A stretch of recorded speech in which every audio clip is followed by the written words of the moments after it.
Thank you so much for watching. If you enjoyed this story and want to see more inspiring journeys of strength, redemption, and quiet victories, please subscribe to the channel and turn on the notification bell so you never miss an update. I'd love to hear your thoughts. Leave a comment below and share your own experiences or what part of the story spoke to you the most. Your comments not only inspire others, but also help build a community where we lift each other up through stories of perseverance and success. If you know someone who's ever been underestimated, overlooked, or told they were too old to achieve something great, share this video with them. Let's remind everyone that it's never too late to rise, rebuild, and reclaim your value. Thanks for being part of this journey. Your support means everything. Linda, after 22 years, we've decided to move in a different direction, Amanda announced between sips of her sparkling water. Security will oversee your office clearance. I stared at the severance packet she'd slid across the table as casually as someone handing over a dinner bill. 22 years of loyalty at Harborlight Publishing reduced to a thin envelope. The cafe around us bustled with the lunchtime crowd, unaware my world was unraveling in real time. I wish you the best, I replied, keeping my voice calm, even managing a polite smile. Amanda's eyes flickered with surprise. She had expected anger, maybe begging. What she didn't realize was that I'd anticipated this moment for months. Ever since Amanda took over as the new director, hiring a wave of recent college grads barely old enough to remember paperbacks, I knew my days were numbered. My name is Linda Carter. I'm 58 years old, and I've spent the last 22 years as the Senior Client Partnerships Manager at Harborlight Publishing in Seattle, Washington. I'm not flashy, not particularly outspoken, but I'm reliable, thorough, and genuinely invested in our clients' success. In the world of publishing, relationships mean everything. And I had nurtured solid partnerships with our top authors and corporate clients over 2 decades. The industry is shifting, Linda, Amanda continued, pushing away her untouched salad. She was 36, impeccably dressed, with a background in social media marketing but little experience in publishing. We need fresh voices, people fluent in digital platforms. Of course, I nodded, keeping my expression neutral. Times were changing, no question. Amanda dabbed her mouth with her napkin, visibly relieved I wasn't causing a scene.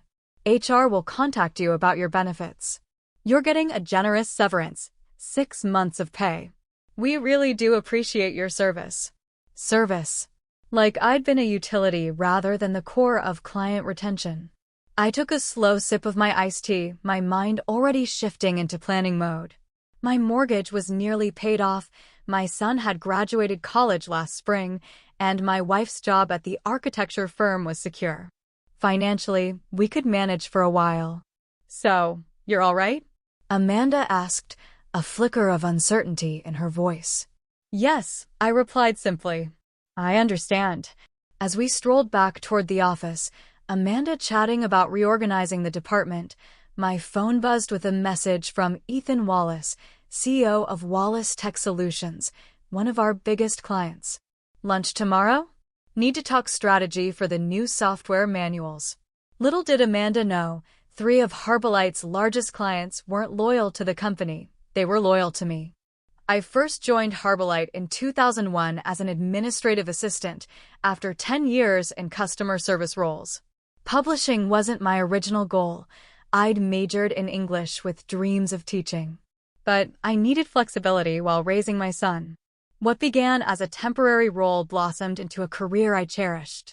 In 22 years, I rose from answering phones to managing our most valuable client accounts. I knew every author's coffee order, their spouses' names, their anniversaries, and their favorite hotels when visiting Seattle. This wasn't a calculated networking strategy, it was simply who I was. Wallace Tech had stayed with Harborlight for 15 years because Ethan trusted me. Another client, Harlow Imports, signed on 7 years ago after I personally spent over a year building that relationship. Together, those clients accounted for nearly 40% of Harborlight's annual revenue. Amanda thought I was an outdated fixture ready to be replaced. But the clients? They saw me as indispensable. And tomorrow, I'd be having lunch not to grieve, but to discuss what came next. It was simply part of who I had always been. Wallace Tech had partnered with Harborlight Publishing for 15 years because I never overlooked the details. Ethan Wallace, the company's founder, relied on me completely to handle their technical guides and educational content. Harlow Imports signed on 7 years ago after I spent 1.5 years nurturing the relationship. And Summit Edge Holdings had stayed loyal for nearly 10 years. Together, these 3 clients brought in close to 40% of Harborlight's yearly revenue. While Amanda viewed me as an outdated piece of furniture taking up valuable space, these clients saw me as their trusted collaborator, the one who made sure their projects were accurate, delivered on schedule, and exactly what they envisioned. When we returned to the office, sure enough, security was waiting. Stephen, the security guard who'd greeted me every morning for the past 12 years, shifted uncomfortably as Amanda stepped aside to answer a phone call. "I hate this, Ms. Carter," he murmured. "It's all right, Stephen," I reassured him gently. "You're just doing what's asked of you." My coworkers stood frozen as I packed my belongings into a cardboard box. Framed photos of my family, my collection of fountain pens, the tiny succulent I'd cared for since my first week on the job. Some colleagues couldn't meet my gaze, ashamed by the scene. Others whispered quiet promises to stay in touch. Rebecca Collins, a younger associate who'd joined 5 years ago, looked especially upset. "This isn't right," she whispered fiercely as she helped me stack my books. "Everyone knows you're the reason those big accounts haven't walked away." I squeezed her hand. "Things shift, Rebecca. Companies evolve." "What will you do now?" she asked. I smiled, the first real one all day. "I'll figure something out." As Stephen escorted me to the elevator, box in arms, I glanced back and caught a glimpse of Amanda animatedly talking to a young woman I assumed was my successor. She couldn't have been more than 25, eager, ambitious, excited for her break. I didn't resent her. This was her moment, just as Harborlight had once been mine. But Amanda didn't realize that opportunity cuts both ways. Driving home, I allowed myself 15 minutes to mourn. 22 years deserved at least that much. I thought of the manuscripts I'd helped polish into published works, the professional bonds I'd fostered, the countless late nights making sure every deadline was met. Pulling into the driveway, I inhaled deeply and pushed those emotions aside. Julia, my wife, was working remotely that afternoon, drafting blueprints for a historic renovation downtown. As soon as she saw me come through the door at 2 p.m., box in hand, she stood from her desk. "They finally went through with it?" she asked softly. I nodded, setting the box gently on the floor. "Amanda took me to lunch. They're going with younger hires." Julia stepped forward, wrapping me in an embrace. After 30 years together, she always knew when I needed closeness and when I needed space. "Their loss," she said simply. "Maybe," I replied, pulling back to meet her gaze. "But maybe it's my opportunity, too." That evening, instead of wallowing, I made 3 phone calls to set a new direction. The first was to Ethan Wallace. Over the years, our professional relationship had turned into a genuine friendship. He'd even attended our son's graduation last summer. "They did what?" Ethan burst out after I shared the news. "Linda, you're the only reason we've kept our partnership with Harborlight all these years," Ethan Wallace told me firmly. "Their production team's solid, sure, but without you overseeing it all." His voice drifted off. "I appreciate you saying that, Ethan," I replied gently. "But I get it. Companies make decisions. This isn't just business, it's a serious miscalculation," he said with conviction. "Let's meet tomorrow. I've got ideas I want to run by you." My second call went to Victoria Harlow, the CEO of Harlow Imports. Her reaction mirrored Ethan's first shock, then immediate calculation. "We've got 3 campaigns queued with Harborlight this quarter," she said thoughtfully. "But our contract renewal's up next month. I'd like to chat with you before I sign anything." Lastly, I dialed Robert Spencer at Summit Edge Holdings, always the most measured of the three. His reply caught me off guard. "This is interesting timing," he mused. "We've been tossing around the idea of internalizing our publishing, but weren't sure how to operationalize it." He paused. "Would you be willing to explore some possibilities with us, Linda? Not just for our current projects, but maybe something more long-term." By the time I climbed into bed that night, I had lunch appointments lined up with all three executives over the next 3 days. I wasn't scheming revenge. I was simply examining doors that had unexpectedly swung open. The next morning, I awoke with a sense of purpose I hadn't felt in years.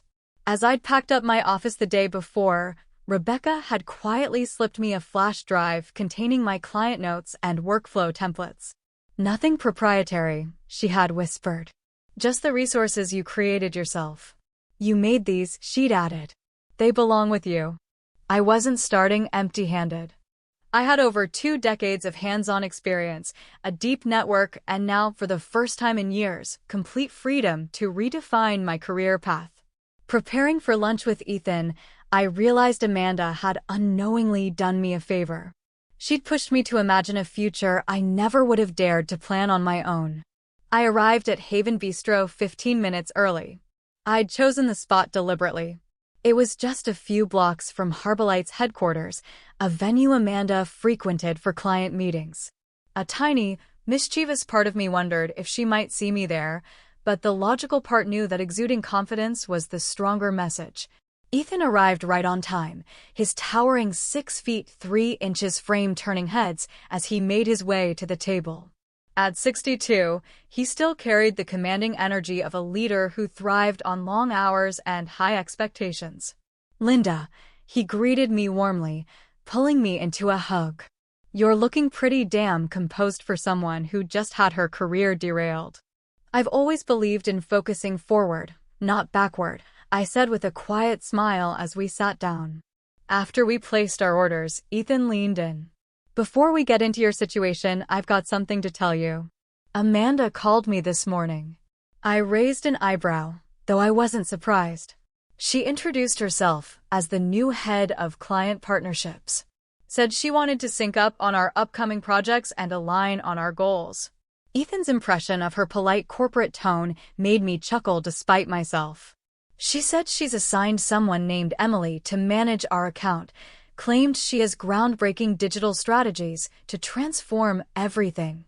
"Emily Watkins," I nodded knowingly. 26. Marketing degree from UCLA. "She's bright, but she's only been with Harborlight 8 months. And she's never overseen a technical manual." Ethan's eyebrows shot up. "You know her?" "I make it a priority to know anyone who could influence my clients," I replied evenly. Our meals arrived, and Ethan waited until the servers stepped away before leaning forward again.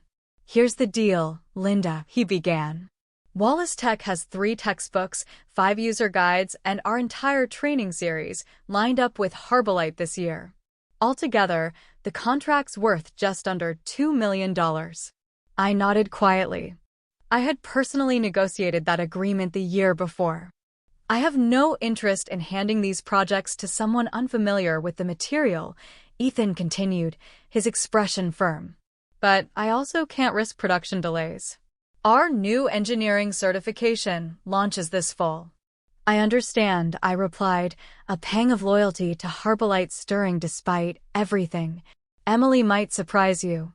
And the production crew at Harborlight is strong." Ethan waved that thought away. "The production team follows your system, Linda. You're the one who designed the templates, the review process, the standards manual. You know what we need better than anyone." He paused thoughtfully. "Here's what I'm proposing. I want to bring you on as a consultant to oversee our publishing projects." I nearly coughed on my iced tea. "You want to hire me directly?" "Exactly. We'd still outsource production to Harborlight, at least initially. But you'd act as our liaison. Manage everything as you always have, but working for Wallace Tech instead of Harborlight." My mind spun. "Ethan, I appreciate that, but Harborlight might view this as..." "I'm not concerned about Harborlight's opinion," he cut in. They're the ones who let you go. I'm simply adapting to the circumstances. He gave a knowing grin. And I'll offer you 30% more than what Harborlight was paying you, plus a benefits package. As I sat there processing Ethan's proposal, my phone buzzed with a message from Victoria Harlow. Meeting with the new Harborlight rep tomorrow. Not impressed so far. Really want to talk with you. A second notification popped up almost immediately. This time from Robert Spencer. Harborlight just called. New rep doesn't understand our formatting specs. We still good for Thursday? I looked up at Ethan, who watched me with a satisfied gleam in his eye. Looks like I'm not the only one questioning Harborlight's new direction, he remarked. The realization of what was unfolding and what it could lead to was both exhilarating and daunting. I'd never set out to compete with my old employer, but they had laid the groundwork themselves. Now the decision was mine. Let me sleep on it, Ethan, I told him thoughtfully. I want to hear what Victoria and Robert have to say first. The next day, I met with Victoria at her office in a restored textile mill overlooking Lake Union. Harlow Imports specialized in European decor and printed high-end seasonal catalogs that demanded precision and care. I just had the most infuriating call with a rep named Emily, Victoria said the moment I sat down. She couldn't even tell me if they could replicate the paper stock we used last year. And when I asked about color consistency, she had no clue. Those are production specifics, I replied tactfully. Emily's background is marketing. She may still be learning the technical side. Victoria shot me a sharp look. Linda, you and I both know the technical side is the product. Our catalog goes to design professionals who'll notice if the ink is even a shade off. She slid a folder across the desk. She slid the folder across her desk. Inside was a proposal nearly identical to Ethan's, a consulting agreement offering me the chance to oversee Harlow Imports publishing projects, accompanied by a compensation package that made my jaw drop. I had our attorneys draw this up after your call, Victoria explained. We've been debating internalizing more of the process for a while. This feels like the perfect time. I closed the folder, my emotions a mix of gratitude and pressure. Victoria, I'm truly honored. But I haven't made any final decisions yet. Of course, she nodded knowingly. I just wanted you to be aware that you have choices. She paused. Choices that respect the expertise you've built over these years. That night, I received a surprising phone call from Rebecca Collins, my former coworker at Harborlight. Linda, I probably shouldn't be sharing this, she whispered urgently. But things are falling apart here. I kept my tone steady. Falling apart? It's a mess, Rebecca sighed. Wallace Tech is threatening to pull their projects, and Harlow Imports suddenly wants to approve every step themselves. Emily's completely overwhelmed. She was crying in the break room for an hour after Robert Spencer shredded her project timeline for Summit Edge's manuals. I felt a genuine pang of sympathy. I'm so sorry she's going through that. It's not her fault. Amanda called an emergency meeting for tomorrow morning, Rebecca continued. The exec team's rattled. I think they're starting to realize what they've lost. After we hung up, I sat quietly at the kitchen table, staring at the 2 contracts laid out before me. Julia walked in and set a steaming mug of tea beside my hand. What's spinning through that brilliant brain of yours? She asked, settling next to me. I'm weighing my options, I admitted. Ethan and Victoria have both offered me consulting roles. And if Robert follows suit tomorrow. Julia reached across and clasped my hand. Linda, for 22 years, I've watched you sacrifice weekends, answer emails during vacations, pull all-nighters to meet impossible deadlines. You've earned this. But launching a consulting business at 58? I hesitated, shaking my head. It feels risky. She squeezed my hand gently. Riskier than trusting a company that tossed you aside after 2 decades of loyalty? She was right, of course. By the next morning, a clear plan had begun to form in my mind. Before doubts could creep in, I called both Ethan and Victoria to formally accept their offers, with one caveat. I wanted to wait until after my meeting with Robert before locking anything in. As I gathered my materials for the day, my phone rang. Amanda's name lit up the screen. "Linda," she began, her tone uncharacteristically conciliatory. "I was hoping we could sit down and discuss a few outstanding projects. We've encountered unforeseen issues with the transition." "I'm sorry to hear that," I replied evenly. "But I'm booked solid with meetings over the next few days." "Linda," her voice shifted, tinged with urgency. "This is critical. Wallace and Harlow are making impossible demands. We could really use your guidance." "My guidance?" I allowed a trace of irony to seep into my words. "I thought you were looking for fresh ideas." A long silence followed before she spoke again. "Maybe we moved too quickly. I'd like to explore bringing you back, at least temporarily, as a consultant to help us through this phase." There it was. A quiet admission, however roundabout, that they'd miscalculated. It should have felt like vindication. Instead, it brought clarity.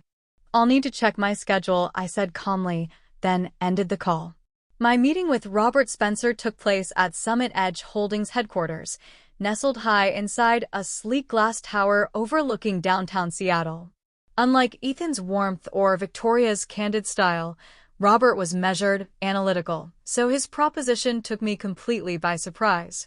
"We're not interested in hiring you as an outside consultant, Linda," he said after exchanging formalities. "We'd like to bring you on as our Director of Publishing Operations." I stared at him, momentarily stunned by the unexpected offer. "A full-time leadership role," Robert confirmed with a small nod. "We release more than 30 manuals, corporate publications, and marketing collateral every year. Until now, we've outsourced everything to Harborlight because we didn't have in-house expertise. But now that you're available," his voice trailed off deliberately. "I'm honored, Robert," I said sincerely. "But I've already given verbal agreement to consulting engagements with Wallace Tech and Harlow Imports."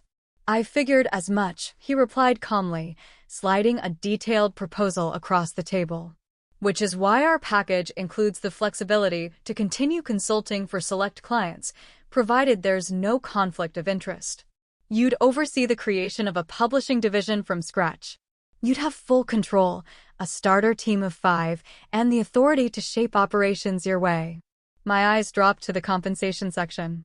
The salary figure made my breath hitch. It was nearly double what I'd earned at Harborlight. "This is incredibly generous," I managed to say. "It's standard for someone with your network and expertise," Robert corrected without missing a beat. "Frankly, Harborlight was paying you well below market value." As I exited Summit Edge's offices, my phone vibrated with an incoming call, Amanda's name flashing across the screen. I let it roll to voicemail. Moments later, a message from Rebecca appeared. "Amanda just got called into an emergency board meeting. Baldwin's put their projects on pause pending review. Things are escalating fast." Everything was moving quicker than I'd anticipated. I needed time-space to weigh my next move carefully. I spent the afternoon seated on a bench by Lake Union, watching sailboats drift by as I mulled over 3 possible futures: launching a solo consultancy, joining Summit Edge, or entertaining Amanda's sudden change of heart. By the time the sun began to set, I had clarity. I phoned Ethan and Victoria first, confirming my acceptance of their consulting agreements. Then I dialed Robert to negotiate a hybrid solution. "I'd be thrilled to accept the director position," I told him, "as long as I can retain consulting arrangements with Wallace Tech and Harlow Imports." "That's acceptable," Robert replied, satisfaction evident in his tone. "When would you be able to start?" "I'll need 2 weeks to establish my home office and complete the paperwork for my consulting business," I answered. "Excellent. We'll coordinate everything on our end." The last call I placed was to Amanda. She answered on the first ring. "Linda, thank you for calling back," she said, relief flooding her voice. "We'd like to bring you in tomorrow to discuss a new position, Senior Client Advisor, reporting directly to me. The board's approved a significant salary bump." "That's a generous offer, Amanda," I replied evenly. but I've accepted the Director of Publishing Operations role with Summit Edge, and I'll be consulting independently for Wallace Tech and Harlow Imports." A long silence followed. "You're working with our clients?" Amanda finally asked, her voice faltering. "With my clients," I corrected gently. "They'll still be using Harborlight for production for now. I'll simply be managing the projects on behalf of the clients now," I explained calmly. Amanda paused mid-sentence. She stopped herself. "It's called smart business," I suggested lightly. "Adjusting with the market, seeking new approaches." Another silence stretched before she spoke again. "The board will probably want a conversation with you." "I'm open next week," I replied. Although I should mention, my consulting rates are considerably higher than what I earned before. As I hung up, I felt no resentment toward Amanda or Harborlight. Instead, an odd thankfulness washed over me. Losing my role had forced me to acknowledge my worth in a field where trust and expertise were everything. Sometimes the sweetest revenge isn't retaliation, it's rising above. A month later, I sat in my freshly organized home office. Stacks of current projects lined the shelves. A sleek computer workstation, courtesy of Summit Edge, glowed softly in the afternoon light. On the walls, framed covers of publications I'd guided from concept to completion stood as proud markers of the career I'd built. My consulting business, Carter Editorial Solutions, was now officially registered, with Wallace Tech and Harlow Imports signed on as my inaugural clients. My role at Summit Edge had flourished. I'd already recruited a talented core team and was crafting streamlined systems that elevated their publications. The doorbell chimed, and Julia ushered a visitor inside. "Amanda, thank you for meeting with me," she said, visibly uneasy in my home workspace. "Of course," I replied, motioning toward an empty chair. "What brings you here?" Amanda looked different, her once polished veneer now replaced by fatigue. "I'll be upfront, Linda. We're struggling without you. Wallace and Harlow are both threatening to terminate future contracts with Harborlight. Summit Edge has already pulled their fall release in-house. The board's worried." I waited silently, letting her continue. "They've authorized me to extend an offer, a senior role, Executive Vice President of Client Relations, full authority over your division, a seat on the executive board, and," she hesitated, "an ownership stake in the company." I considered the offer thoughtfully. 6 weeks ago, it would have seemed like an incredible opportunity. "I'm truly honored, Amanda," I said genuinely. "But I've learned something about myself these past few weeks." I smiled softly. "I like where I am." "We can match whatever Summit Edge and your clients are paying," she pressed. I shook my head. "It's not about the salary. For the first time in over 20 years, I'm building something that's entirely mine. The work I'm doing at Summit Edge challenges me. My consulting clients value my expertise directly." Amanda's shoulders slumped, her expression defeated. "So, nothing we offer will convince you?" "I'm afraid not," I said kindly. "But I'd be happy to recommend someone for the role. Rebecca Collins has tremendous potential." Amanda gave a resigned nod and rose to leave. At the doorway, she paused. "You know, Linda, when I let you go, I thought I was making a bold move to modernize the company. I never imagined I'd create the opportunity that led to this." I gave a quiet laugh. "Exactly. Lesson learned," she murmured, then stepped outside. 6 months later, I hosted a small gathering at home to celebrate the official launch of Summit Edge's revamped publishing division. Ethan Wallace and Victoria Harlow were among the guests, alongside my Summit Edge team and a handful of former Harborlight colleagues who'd since joined my growing consultancy. Rebecca Collins stood among them, chatting confidently with clients. Among the guests stood Rebecca Collins, now serving as Director of Client Partnerships at Harborlight. After Amanda's sudden resignation, the board had realized they needed leadership grounded in genuine connections, not flashy campaigns. "I still can't wrap my head around how everything played out," Rebecca admitted as we stood together on my deck, watching golden leaves drift onto the lawn. When Amanda let you go, everyone thought that was it for your career. I chuckled softly. Being underestimated can be a powerful advantage. Harborlight's still struggling, she confessed. We've lost nearly a third of our clients. The board finally sees that publishing depends on trust. How are you settling into the role? I asked warmly. It's challenging, she said with a grin. But I've had the best mentors showing me what it really means to care for clients. Julia walked over, resting a comforting hand on my shoulder. Your guests are waiting for a toast, she said with a playful smile.